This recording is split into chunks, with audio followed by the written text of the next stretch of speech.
everybody in the media falling all over themselves to say, oh, he's taking responsibility for his actions, law and order, blah, blah, blah. Did anybody see what happened in Washington, D.C. this weekend? I know Newsmax covered it, but a lot of other Yeah. outlets didn't. You had full-on riots surrounding the White House. You had these Hamasniks holding up the bloodied head of Joe Biden that they had made themselves. They're vandalizing American monuments. What's the left worried about?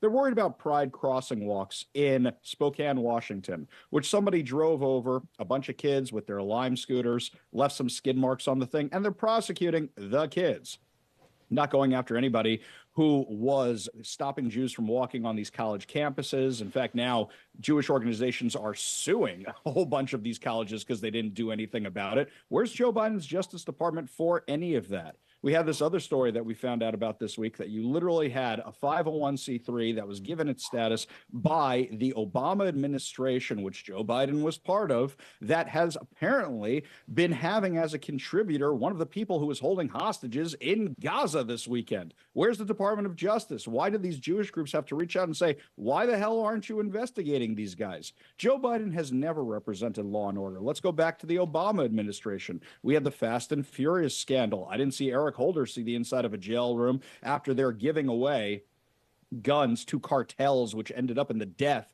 of a border agent. What about Lois Lerner, who is saying, no, you know what? Those Jewish groups can't have their 501c3 and those pro-American groups can't have their 501c3. But let's give them to organizations like this one, where the guy's holding hostages in his house in Gaza. Let's give it to these pro-Hamas activists. Let's give it to these left-leaning activists. Let's give it to them. Joe Biden saying he's in favor of law and order is laughable. And if you play that montage again, I'll laugh just as hard again.